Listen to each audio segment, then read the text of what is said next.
Oke,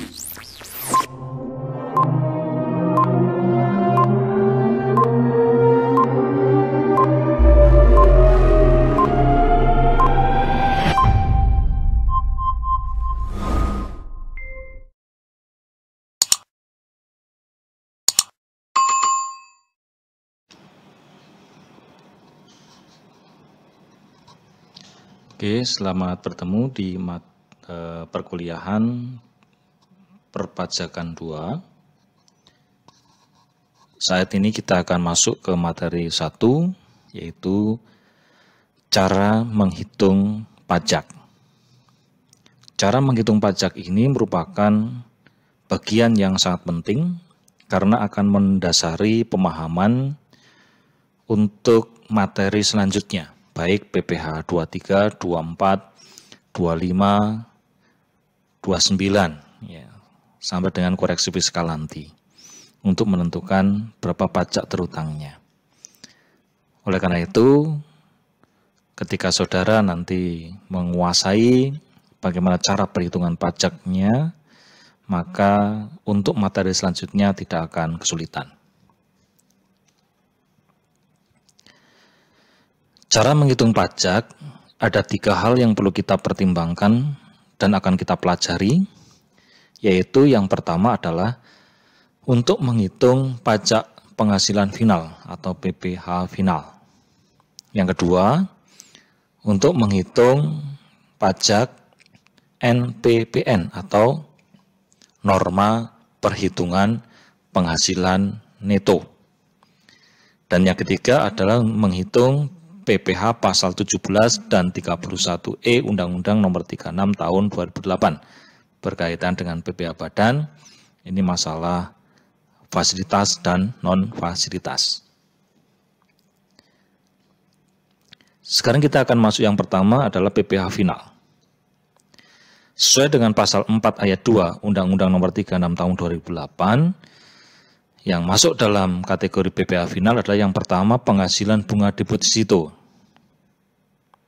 yang kedua penghasilan hadiah undian, yang ketiga penghasilan saham dan sekuritas lainnya, yang keempat penghasilan jasa konstruksi, selanjutnya penghasilan dari pengalihan tanah dan atau bangunan, dan penghasilan tertentu lainnya sesuai dengan PP 23 tahun 2008 yang merupakan pengganti dari PP 46. Nah, untuk yang pertama, bagaimana cara menghitung PPh bunga deposito?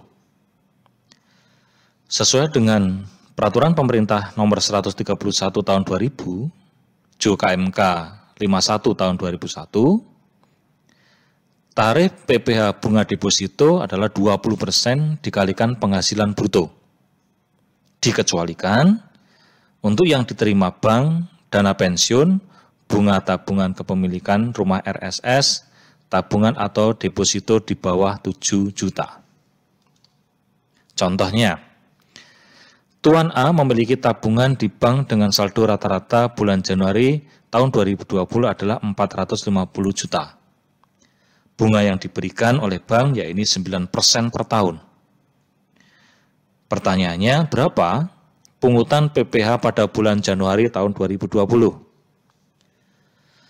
Bunganya adalah 450 juta dikalikan 9%, dikalikan 1/12 untuk mengetahui berapa per bulannya, sehingga ketemunya bunganya adalah 3.375.000.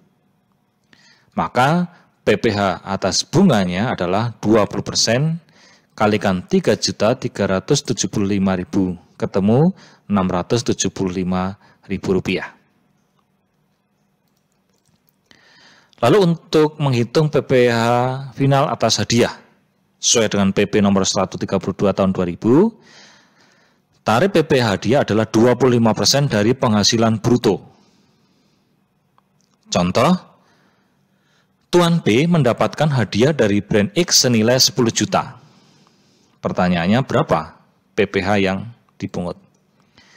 PP atas hadiah adalah 25% dari bruto. Brutonya adalah 10 juta sesuai dengan yang diterima oleh Tuan P dari brand X. Sehingga PPh-nya adalah 25% dikalikan 10 juta ketemu 2.500.000. Rp500.000. Berikutnya penghasilan saham dan sekuritas lainnya sesuai dengan PP nomor 14 tahun 97. Tarif masing-masing adalah 0,5% dan 0,1% untuk penghasilan dari transaksi penjualan saham, pendiri, dan saham bukan pendiri. Berikutnya untuk contoh penjualan saham bukan pendiri. Tuan Abdul menjual 1.000 lembar saham di pasar sekunder dengan harga 3.000 per lembar. Pertanyaannya, berapa PPh yang harus dibayar oleh Tuan Abdul? PPh atas penjualan saham adalah 1% dikalikan 3.000 jumlah per lembarnya dan 1.000 jumlah lembarnya. Sehingga ketemu adalah Rp3.000. Lalu untuk contoh penjualan saham pendiri yang menjual sahamnya. Contoh, PT ABC menjual 1 juta lembar saham di pasar perdana dengan harga 3.000 per lembar. Pada saat IPO, harga saham 2.000. Berapa PPh yang harus dibayar oleh PT ABC? PPh atas penjualan saham sendiri atau pendiri adalah 0,1% kalikan 1 juta lembar kalikan 3.000 per lembar, ditambah dengan 0,5 kalikan 1.000 lembar kalikan nilai IPO-nya 2.000. Sehingga totalnya adalah 13 juta. Selanjutnya kita masuk ke PPh final atas jasa konstruksi. Dasar hukumnya adalah PP nomor 40 tahun 2009 tentang pajak penghasilan atas penghasilan dari jasa konstruksi. Jasa konstruksi itu bisa saja jasa konstruksi perencanaan pekerjaan konstruksi, bisa juga jasa pelaksanaan pekerjaan konstruksi, dan jasa konsultasi pengawasan pekerjaan konsultasi. Ini adalah pengertian umum kaitannya dengan jenis-jenis jasa konstruksi. Subjek pajak dan DPP dari pajak konstruksi ini wajib pajak dalam negeri dan badan usaha tetap yang menerima penghasilan dari usaha di bidang jasa konstruksi. Nilai kontrak jasa konstruksi adalah nilai yang tercantum dalam suatu kontrak jasa konstruksi secara keseluruhan. Untuk tarif PPh jasa konstruksi sesuai dengan PP nomor 40 tahun 2009, di sini bisa kita lihat ada beberapa usaha kualifikasi, yaitu usaha kecil, usaha besar atau usaha menengah, atau non kualifikasi. Ya. Untuk pelaksana, usaha kecil 2% tarifnya, usaha besar menengah 3%, non kualifikasi 4%. Untuk jasa perencanaan, usaha kecil 4%, usaha besar atau menengah 4%, non kualifikasi 6%. Untuk pengawasan, usaha kecil 4%, usaha besar atau menengah 4%, non kualifikasi 6%. Semua dihitung dari jumlah bruto, tidak termasuk PPN. Jadi kalau proyek kontrak itu sudah termasuk PPN, harus dicari di PP-nya dulu, baru dikalikan dengan tarif PPh finalnya. Kualifikasi usaha adalah standarifikasi yang ditentukan berdasarkan sertifikasi Badan Usaha atau SBU oleh Lembaga Pengembang Jasa Konstruksi atau LPJK. Contohnya, Ibu Susana berencana membuat rumah di kawasan Kota Baru Yogyakarta. Untuk membuat rumah tersebut, Ibu Susana menggunakan jasa pelaksana konstruksi yang tergolong kelas menengah dengan nilai kontrak 2,2 miliar, termasuk PPN. Hitunglah berapa atas PPh atas jasa pelaksana konstruksi tersebut. Nah, perlu diperhatikan dalam kasus ini nilai kontrak 2,2 miliar termasuk PPN, sehingga kita harus mencari DPP-nya dulu. DPP dari nilai kontrak 2,2 miliar adalah 100 dibagi 110 dikalikan 2,2 miliar sama dengan 2 miliar. Baru setelah itu kita kalikan dengan tarifnya. Sesuai dengan tarif tadi, 3% dikalikan 2 miliar ketemu 60 juta. Lalu berikutnya PPh pengalihan hak atas tanah dan atau bangunan sesuai dengan peraturan pemerintah nomor 71 tahun 2008 atau diperbarui di PP nomor 34 tahun 2016, yaitu 2,5% dari jumlah bruto nilai pengalihan hak atas tanah dan atau bangunan berlaku mulai 9 September 2016 sampai sekarang. Jadi 2% dari nilai pengalihan hak atas tanah atau penjualannya. Ini dikecualikan untuk pengalihan hak atas rumah sederhana, rumah susun sederhana yang dilakukan oleh wajib pajak yang usaha pokoknya melakukan pengalihan hak atas tanah dan atau bangunan dikenakan PPh sebesar 1% dari jumlah bruto nilai pengalihannya. Lalu berikutnya 0% atas pengalihan hak atas tanah dan atau bangunan kepada pemerintah, BUMN atau BUMD yang mendapat penugasan khusus dari pemerintah atau kepala daerah. Ya, ini tarif-tarifnya. Contoh, Ibu Surtini pada bulan Desember 2019 menjual tanah dan bangunan dengan harga 2 miliar belum termasuk PPN. Nah, kalau belum termasuk PPN, ini tinggal langsung nanti dikalikan tarifnya. Nah, hitunglah PPh atas pengalihan hak atas tanah bangunan tersebut. PPh 2,5% dikalikan 2 miliar, ketemu 50 juta.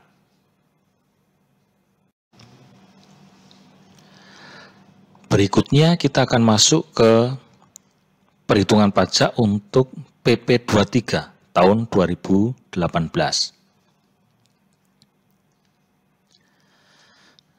Pajak penghasilan atas penghasilan dari usaha yang diterima atau diperoleh wajib pajak yang memiliki peredaran bruto tertentu.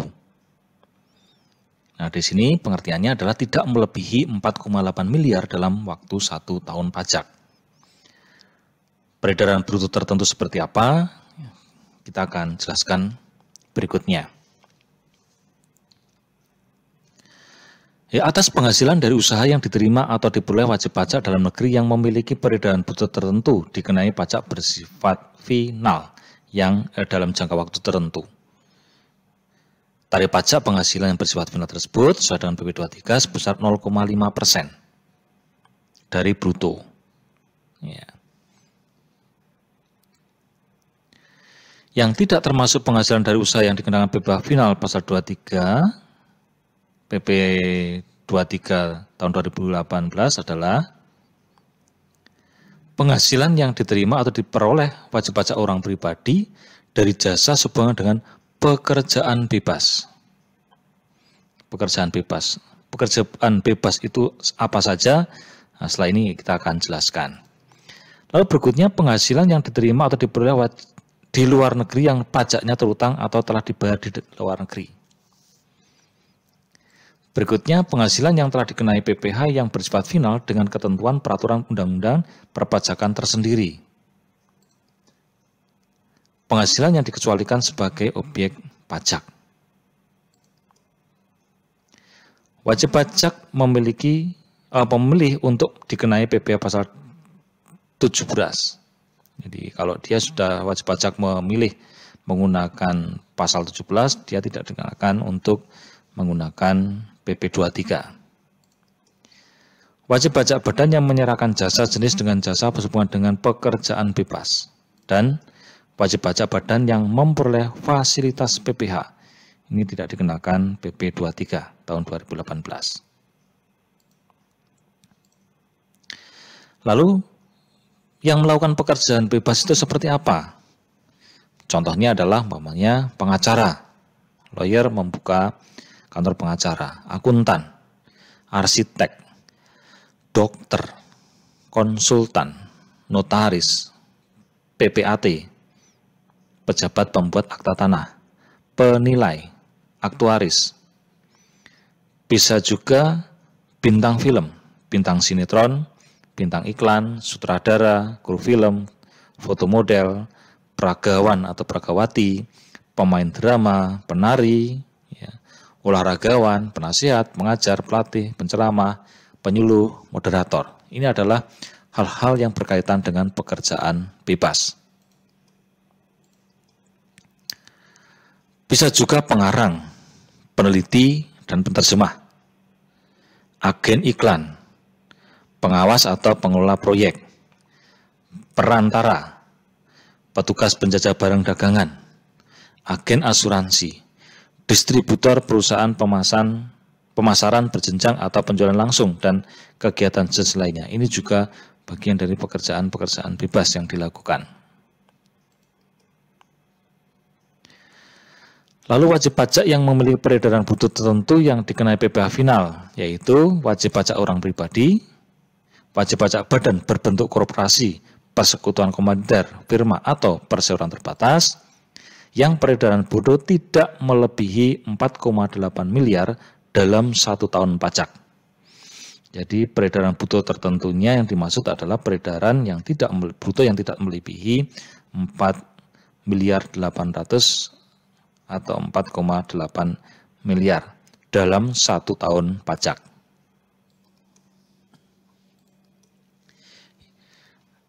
Ketentuan ini ada jangka waktunya, yaitu 7 tahun untuk wajib pajak orang pribadi sejak diundangkan, 4 tahun pajak bagi wajib pajak badan berbentuk koperasi, persekutuan komandir dan atau firma, 3 tahun pajak bagi wajib pajak badan berbentuk perseroan terbatas. Contoh, untuk wajib pajak orang pribadi sesuai dengan PP 23 tahun 2018. Pak Amir mempunyai toko kain dengan peredaran bruto 300 juta per bulannya. Biaya usaha adalah 200 juta per bulan. Statusnya karena wajib pajak orang pribadi adalah K2. Hitunglah berapa PPh terutang pada bulan tersebut. PPh 0,5% sesuai dengan PP 23 tahun 28 dikalikan brutonya 300 juta, ketemu 1.500.000. Lalu untuk PPh untuk wajib pajak badan sesuai dengan PP 23 tahun 2018. Contohnya, CW Subur bergerak dalam bidang perdagangan alat tulis kantor dengan peredaran bruto 350 juta per bulan. Biaya usaha 300 juta per bulan, PTKP pemilik adalah K3. Nah, di sini karena ini badan, status dari pemilik tidak digunakan. Sehingga yang digunakan adalah berapa jumlah bruto dalam bulan tersebut, langsung dikalikan dengan tarifnya 0,5%, ketemu 1.750.000.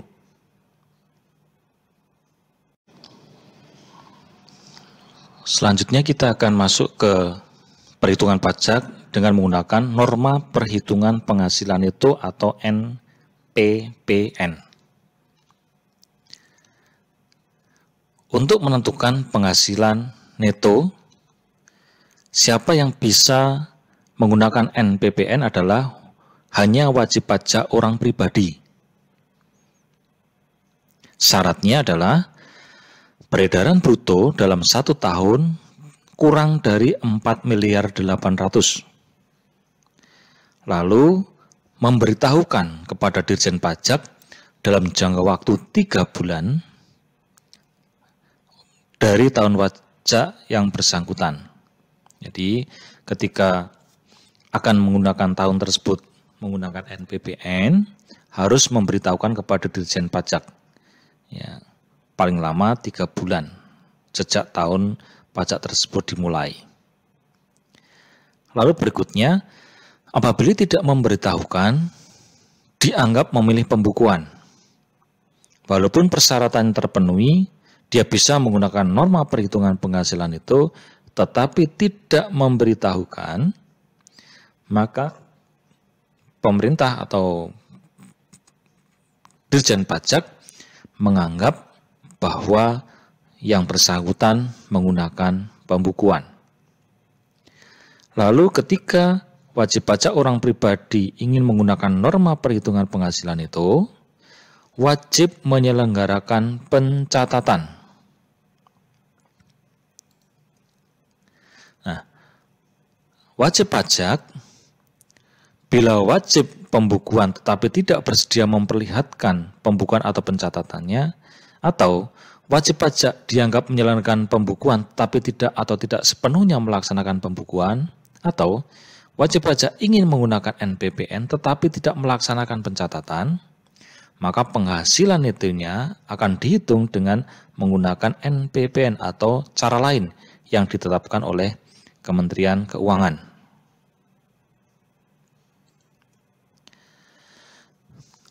Berikutnya untuk tarif pasal 17. PPh pasal 17, wajib pajak orang pribadi. Lapisan penghasilannya ada 4. Ada 4 lapisan tarif. Lapisan yang pertama 0 sampai dengan 50 juta akan dikenakan tarif 5%.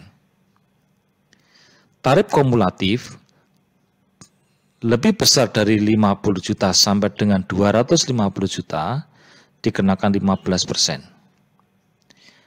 Berikutnya tarif kumulatif 250 juta sampai dengan 500 juta akan dikenakan 25%, dan lebih dari 500 juta akan dikenakan tarif PPh 30% kumulatif. Catatannya, untuk penetapan tarif, penghasilan kena pajak atau PKP dibulatkan ke bawah dalam ribuan penuh. Jadi yang dibulatkan adalah penghasilan kena pajaknya, bukan hasil pajaknya, tetapi PKP-nya. Contoh wajib pajak orang pribadi memilih pencatatan atau norma. Ya, berarti yang bersangkutan boleh membuat pencatatan atau menggunakan norma. Pak Cahyono mempunyai usaha warung makan dengan omset setahun sebesar 590 juta. Biaya usahanya adalah 490 juta, statusnya adalah K1. Pak Cahyono memilih menggunakan norma. Norma untuk usaha yang bersangkutan ditetapkan adalah sebesar 30%. Berapa PPh terutang yang harus dikenakan oleh Pak Cahyono untuk usahanya? Penghasilan bruto 590 juta. Penghasilan neto ditetapkan 30% dari penghasilan bruto. Ketemunya adalah 177 juta. PTKP K1 63 juta. Penghasilan kena pajak itu 177 juta dikurangi 63 juta, ketemu 114 juta. Sekali lagi diperhatikan untuk penghasilan kena pajak harus dibuatkan dalam ke bawah dalam ribuan penuh, atau 3 digit di belakang ini harus 000. Setelah ketemu PKP, baru dimasukkan ke tarif pajaknya. Pajak terutangnya sebesar penghasilan kena pajak dikalikan tarifnya. Di sini 114 juta, ada 2 lapisan. Lapisan pertama 5%, dikalikan 50 juta, ketemu 2.500.000, sisanya 15% dikalikan 64 juta, ketemu 9.600.000. Total pajak penghasilannya adalah yang terutang 12.100.000. Lalu berikutnya kaitan dengan pembukuan. Wajib pajak membayar pajak berdasarkan transaksi atau kegiatan yang dilakukan. Wajib pajak harus membuktikan kepada aparat pajak bahwa sudah sesuai dengan aturan-aturan pajak yang telah ditetapkan sesuai dengan undang-undang pajak. Untuk mendokumentasikan kegiatan wajib pajak harus mengadakan pembukuan atau pencatatan. Wajib pajak orang pribadi yang menjalankan pekerjaan bebas dan wajib pajak badan wajib melakukan pembukuan. Jadi wajib pajak yang melakukan pekerjaan bebas dan wajib pajak badan itu wajib melakukan pembukuan, tidak boleh menggunakan norma. Contoh, wajib pajak orang pribadi yang memilih pembukuan. Bapak Barjo mempunyai usaha warung makan dengan omset setahun 590 juta. Biaya usaha 440 juta, PTKPK 1, norma yang berlaku 40%. Pak Barjo memilih menggunakan pembukuan. Hitunglah PPh yang terutang. Penghasilan brutonya 590 juta. Kalau menggunakan pembukuan, berarti ada biaya M3, biaya usahanya sebesar 440 juta. Penghasilan itunya, penghasilan bruto dikurangi biaya, ketemu penghasilan itu 150 juta. PTKPK 1 63 juta dan PKB-nya 87 juta. Pajak terutangnya di sini ada dua lapisan, 5% kali 50 juta dan 15% kali sisanya 30 juta. Ketemu 8 juta 50 ribu. Berikutnya contoh wajib pajak orang pribadi wajib pembukuan. Ini karena omsetnya di atas 4,8 miliar. Contohnya, Pak Wahri dengan peredaran usaha jasa manajemen 5 miliar. Biaya usahanya 4,8 miliar, status K2. Kredit pajak pasal 21, 22, 23, 25 sebesar 8 juta. Hitung PPh kurang atau lebih bayar yang harus ditanggung oleh Pak Fahri. Di sini kita lihat, penghasilan brutonya 5 miliar. Biaya usaha 4 miliar 800, laba usaha 200 juta. Dikurangi PTKP 67.500, penghasilan kena pajak 132 juta 500 ribu. Di sini ada dua lapisan, 5% dan 15%. 5% kalikan 50 juta 2 juta 500, sedangkan 15% sisanya 82 juta 500 ketemu 12 juta 375. Total pajak terutang adalah 14 juta 875 ribu. Kredit pajak yang sudah dipungut adalah 8 juta. Sehingga pajak kurang bayar pada periode tersebut sebesar 6 juta 875 ribu dari pajak terutang dikurangi kredit pajaknya. 6.875.000. Berikutnya untuk tarif PPh pasal 17 wajib pajak badan sebelum tahun 2020 atau sampai dengan 2019, lapisan penghasilannya adalah 0 sampai dengan 4,8 miliar mendapatkan tarif fasilitas sebesar 12,5%. Sedangkan untuk yang lebih dari 4,8 miliar sampai dengan 50 miliar akan mendapatkan fasilitas dan non-fasilitas. Sedangkan untuk yang lebih dari 50 miliar akan mendapatkan tarif 25% normal. Catatan untuk menerapkan tarifnya, penghasilan kena pajak dibulatkan ke bawah dalam ribuan penuh. Lalu untuk tarif pajak tahun 2020 sampai 2021 ada perubahan tarif, yaitu sampai dengan 4,8 miliar adalah 11% tarif fasilitas, sedangkan tarif fasilitas non-fasilitas itu 4,8 sampai dengan 50 miliar, dan di atas 50 miliar akan mendapatkan tarif 22% normal. Catatannya sama untuk setiap penerapan tarif, penghasilan kena pajak dibulatkan ke bawah dalam ribuan penuh. Lalu untuk mulai tahun 2002, tarifnya adalah normal 20%. Sedangkan untuk fasilitasnya adalah 50% dikalikan 20% atau 10%. Sedangkan untuk yang lebih dari 4,8 sampai dengan 50 miliar akan mendapatkan fasilitas dan non-fasilitas.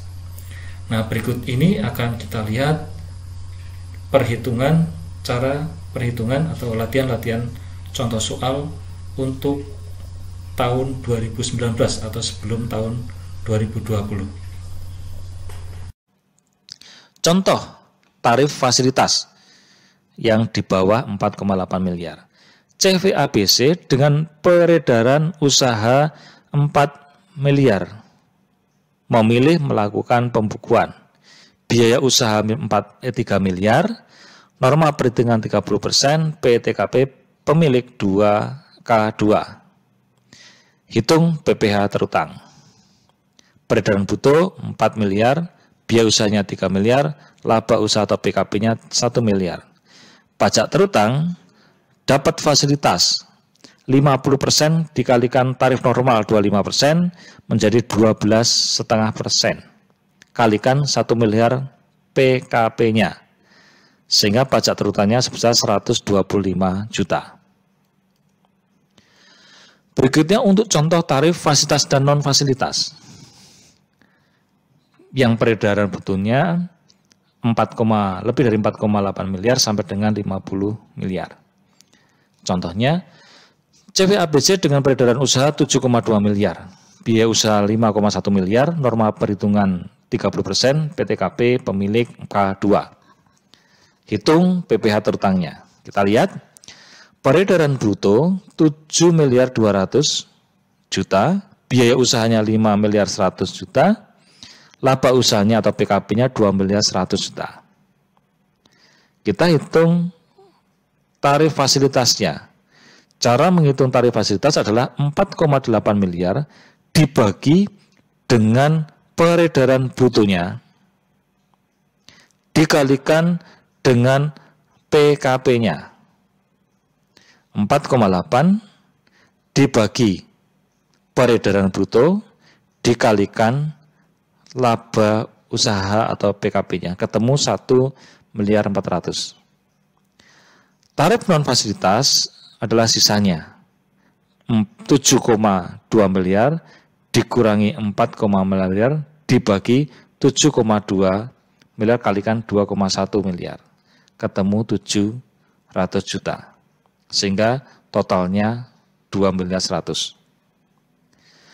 Untuk tarif fasilitas 12,5% dikalikan PKP fasilitas 1,4 ketemu 175 juta. Sedangkan untuk non fasilitas langsung kalikan normal 25% kalikan non fasilitas 700 juta ketemu 175 juta. Sehingga pajak terutangnya adalah 350 juta.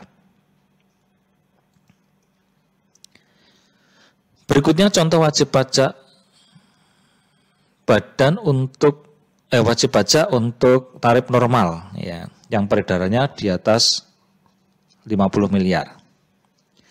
PT ABC dengan peredaran 60 miliar, biaya usaha 55 miliar. Hitung PPh terutangnya. Peredaran bruto 60 miliar, biaya usaha 55 miliar, laba usaha 5 miliar. Sehingga pajak terutangnya adalah menggunakan tarif normal 25%, kalikan PKP-nya 5 miliar, ketemu 1 miliar 250 juta. Nah, berikutnya untuk contoh PPh badan setelah tahun 2019 itu menyesuaikan tarif terbaru dengan cara perhitungan yang sama. Jadi bisa saudara lakukan perhitungan-perhitungannya dengan soal yang sama dengan yang tadi latihan sampai dengan tahun 2019. Lalu tarifnya hanya disesuaikan saja.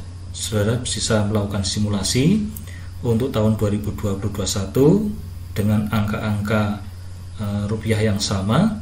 Lalu tahun simulasi juga bisa dengan menggunakan tahun 2022. Oke, terima kasih. Demikian materi pertama untuk perpajakan 2, yaitu cara menghitung pajak.